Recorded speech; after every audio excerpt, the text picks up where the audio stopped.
해외여행 좋아하시는 분들이라면 짐 쌀 때마다 꼭 챙겨야 하는 필수품이 하나 있죠. 네, 맞습니다. 바로 어댑터, 우리가 흔히 돼지코라고 부르는 그 녀석입니다. 이거 하나 안 챙겨가면 당장 스마트폰 충전도 못하고 드라이기도 못 써서 멘탈이 바사삭 부서지는 경험, 다들 한 번쯤은 있으실 겁니다. 그런데 말이죠. 짐을 싸면서 문득 이런 생각 안 해보셨나요?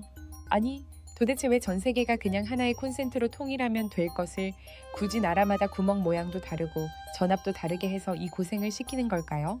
특히 가까운 일본만 가도 우리는 220볼트를 쓰는데 거기는 110볼트를 씁니다. 미국도 마찬가지고요. 반면에 유럽의 많은 나라들은 또 우리랑 비슷한 220볼트 대역을 씁니다. 단순히 콘센트 구멍 모양의 문제가 아니라 그 뒤에 흐르는 전기의 압력, 즉 전압이 다르다는 게 핵심인데요. 이게 별거 아닌 것 같아 보이지만 사실 이 110볼트와 220볼트의 차이에는 수백조 원이 오가는 거대한 경제 논리와 강대국들의 자존심 싸움, 그리고 대한민국 경제를 살려낸 기적 같은 비밀이 숨겨져 있습니다. 오늘 수상한 경제학에서는 우리가 매일 무심코 꽂는 콘센트 뒤에 숨겨진 전압의 전쟁사, 그리고 110볼트와 220볼트가 갈라놓은 국가별 경제적 운명에 대해 아주 깊숙하게 파헤쳐 보려고 합니다.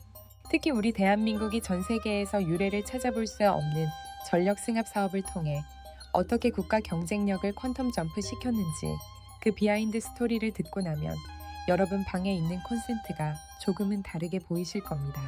자, 준비되셨으면 전압의 세계로 접속해 보겠습니다. 먼저 시계를 19세기 말로 아주 훌쩍 돌려보겠습니다. 전기가 처음 발명되고 상용화되던 그 시절, 전기의 아버지라 불리는 토머스 에디슨이 등장합니다. 에디슨은 직류 전기를 밀고 있었는데 당시 그가 만든 백열전구가 가장 안정적으로 작동하는 전압이 바로 110볼트였습니다. 100볼트는 전송 중에 손실이 생기면 전구가 너무 어두워졌고 그 이상은 당시 기술로 필라멘트가 버티질 못했거든요. 그래서 에디슨은 110볼트를 전기의 표준으로 삼고 미국 전역에 깔기 시작합니다. 이게 바로 미국이 오늘날까지 120볼트 대역을 쓰게 된 시초입니다. 한마디로 미국은 전기를 너무 일찍 시작한 탓에 초기 기술의 한계였던 낮은 전압이 국가 표준으로 굳어져 버린 케이스인 거죠. 그런데 여기서 에디슨의 라이벌 니콜라 테슬라가 등장합니다. 테슬라는 직류가 아닌 교류 전기를 주장했죠. 결국 전기 전쟁에서 테슬라의 교류가 승리하면서 전송 방식은 교류가 채택되었지만 이미 깔려버린 110볼트라는 전압 수치는 쉽게 바뀌지 않았습니다. 사람들은 이미 110볼트용 전구와 가전제품을 쓰고 있었으니까요. 자, 그렇다면 왜 유럽이나 다른 나라들은 220볼트를 쓰게 됐을까요? 여기에는 아주 냉정한 경제 논리가 숨어 있습니다. 미국보다 정의는 좀 늦게 들어왔지만 유럽의 과학자들과 기술자들은 계산기를 두드려보고 깨달은 겁니다. 전압을 2배로 높이면 엄청난 이득이 생긴다는 사실을 말이죠. 이걸 이해하려면 아주 간단한 물리 법칙 하나만 알면 됩니다. 어렵지 않습니다. 그냥 물 호스를 생각하시면 돼요. 전압은 수압, 즉 물을 밀어내는 힘입니다. 전류는 흐르는 물의 양이고요. 똑같은 양의 일을 하기 위해 물을 보낼 때 수압, 즉 전압이 세면 물을 더 콸콸 힘차게 보낼 수 있겠죠? 이게 무슨 뜻이냐? 전압을 110볼트에서 220볼트로 2배 올리면 같은 전력을 보낼 때 전선에 흐르는 전류의 양을 절반으로 줄일 수 있다는 겁니다. 전류가 줄어든다는 건 전선이 그만큼 얇아져도 된다는 뜻이고요. 전선이 얇아진다? 이건 곧 전선을 만드는 구리값이 절반으로 줄어든다는 이야기입니다. 나라 전체의 전력망을 깐다고 상상해 보세요. 서울에서 부산까지, 그리고 모든 가정집 구석구석까지 전선을 깔아야 하는데 이 전선 두께를 획기적으로 줄일 수 있다면 그 비용 절감 효과는 천문학적입니다. 게다가 전압이 높으면 전기가 이동하는 동안 사라져버리는 전력 손실, 즉 송전 손실도 무려 4분의 1로 줄어듭니다. 발전소에서 애써 만든 전기가 오는 도중에 공중으로 흩어지는 걸 막을 수 있는 거죠. 유럽 국가들은 이 효율성을 선택했고 그래서 220볼트가 표준이 된 겁니다. 그렇다면 여기서 의문이 드실 겁니다. 아니 그렇게 좋으면 미국이나 일본은 왜 안 바꾸는 거야? 멍청해서 그런가? 절대 아닙니다. 그들도 알고 있습니다. 220볼트가 훨씬 효율적이고 경제적이라는 걸요. 하지만 그들은 이미 너무 멀리 와버렸습니다. 이걸 경로 의존성이라고 하는데요. 미국이나 일본 같은 선진국들은 이미 1900년대 초중반에 전국에 110V 전력망을 촘촘하게 깔아놨습니다. 모든 가정집의 배선, 모든 공장의 설비, 사람들이 쓰는 냉장고, TV, 세탁기가 전부 110V에 맞춰져 있었던 거죠. 이걸 하루아침에 220V로 바꾼다고 생각해 보세요. 벽을 뜯어내서 배선을 다시 해야 하고 멀쩡한 가전제품을 다 버리고 새로 사야 합니다. 사회적 혼란과 비용이 상상을 초월하는 거죠. 실제로 미국이 이걸 검토 안 한 게 아닙니다. 하지만 계산기를 두드려 보니 전압을 승합해서 얻는 이득보다 승합공사에 들어가는 비용이 수십 배, 수백 배 더 크다는 결론이 나온 겁니다. 그래서 울며 겨자 먹기로 비효율적인 110V를 유지하고 있는 겁니다. 일본도 마찬가지입니다. 특히 일본은 동쪽과 서쪽의 주파수마저 달라서 더 골치 아픈 상황인데 전압까지 손대기엔 리스크가 너무 컸던 거죠. 자, 이제 우리의 주인공 대한민국 이야기로 넘어와 보겠습니다. 사실 이 부분이 오늘 이야기의 하이라이트이자 세계 전력사에서 유래를 찾기 힘든 기적 같은 스토리입니다. 1970년대까지만 해도 우리나라는 110V를 썼습니다. 광복 이후 미국의 원조를 받고 일본의 기자재를 쓰다 보니 자연스럽게 110V 국가가 되었던 거죠. 70년대, 80년대 초반 기억하시는 분들은 아실 겁니다. 집집마다 일명 도란스라고 부르는 묵직한 변압기가 있었고 TV 화면이 갑자기 줄어들거나 전구가 가물가물해지는 일이 다반사였습니다. 당시 대한민국은 산업화가 미친 듯이 진행되던 시기였습니다. 공장이 돌아가고 집집마다 냉장고와 TV가 보급되면서 전력 사용량이 폭발적으로 늘어났습니다. 그런데 110V로는 이 늘어나는 수요를 감당할 수가 없었습니다.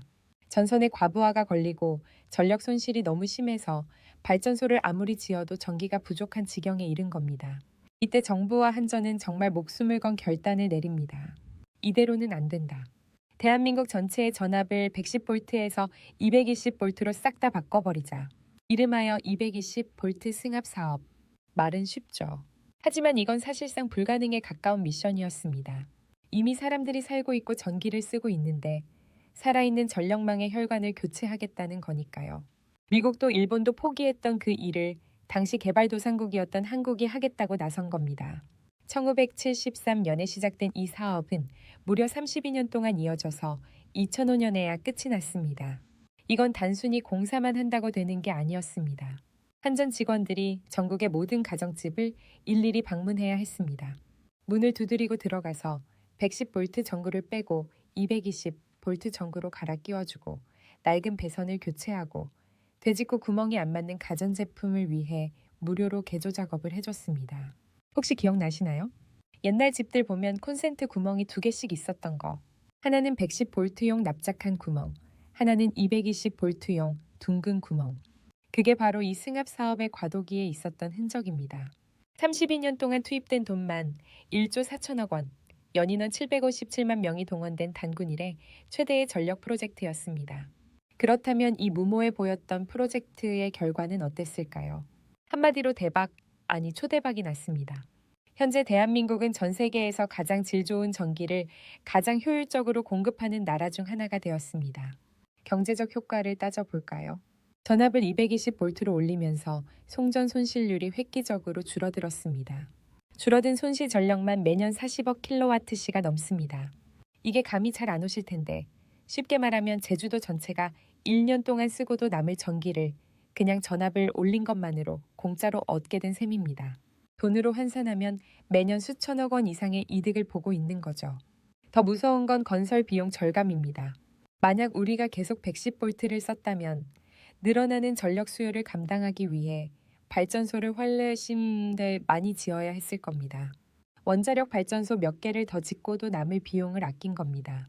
게다가 건물마다 전선 두께를 줄일 수 있어서 건축 비용도 낮아졌고 변압 설비를 간소화하면서 얻는 사회적 비용 절감까지 합치면 그 경제적 가치는 수십조 원, 아니 그 이상으로 추산됩니다.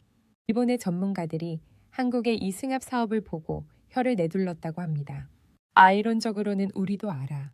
하지만 현실적으로 이걸 해낸 나라는 한국밖에 없다. 라고 말이죠.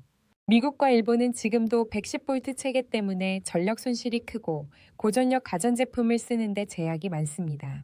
요즘 나오는 초고속 전기차 충전이나 인덕션 같은 고출력 기기들을 가정에서 쓸 때 한국이 훨씬 유리한 환경을 갖추게 된 것도 바로 이 덕분입니다. 우리는 지금 너무나 당연하게 벽에 코드를 꽂고 2000와트짜리 헤어드라이어를 윙윙 돌리고 에어컨과 건조기를 동시에 돌립니다. 전기가 끊길 걱정이나 전압이 불안정해서 기계가 고장날 걱정은 거의 하지 않죠. 이 쾌적하고 강력한 전기. 인프라 뒤에는 30년 넘게 포기하지 않고 묵묵히 전선을 교체해온 뚝심과 당장의 불편함을 감수하고 미래의 효율성을 선택했던 과감한 결단이 있었던 겁니다. 가끔 해외 직구할 때 전압 안 맞아서 짜증 나신 적 있으시죠? 아, 우리나라도 그냥 미국처럼 110V 쓰지. 왜 220V 써서 귀찮게 해? 라고 불평하셨던 분들도 계실 겁니다. 하지만 이제는 아실 겁니다. 그 220V 덕분에 우리가 매년 엄청난 전기료를 아끼고 있고 세계 최고 수준의 가전제품 강국이 될 수 있었으며 안정적인 전력 공급으로 반도체 공장과 데이터 센터를 펑펑 돌릴 수 있다는 사실을요. 어찌 보면 전기는 국가의 핏줄과도 같습니다. 110V라는 좁고 막히는 혈관을 220V라는 넓고 튼튼한 혈관으로 교체한 대수술. 그 수술이 성공했기에 대한민국이라는 거인은 지치지 않고 달릴 수 있었던 게 아닐까요? 지금 여러분의 눈앞에 있는 콘센트를 한번 봐주세요. 그 동그란 두 개의 구멍. 그건 단순한 전원 소켓이 아닙니다. 지난 수십 년간 수많은 기술자와 정책가, 그리고 불편을 참아준 국민들이 함께 만들어낸 대한민국 경제 성장의 숨은 훈장 같은 겁니다. 오늘 밤 스마트폰을 충전기에 꽂을 때 이 짜릿한 전기의 역사 한 번쯤 떠올려 보시는 건 어떨까요? 지금까지 수상한 경제학이었습니다.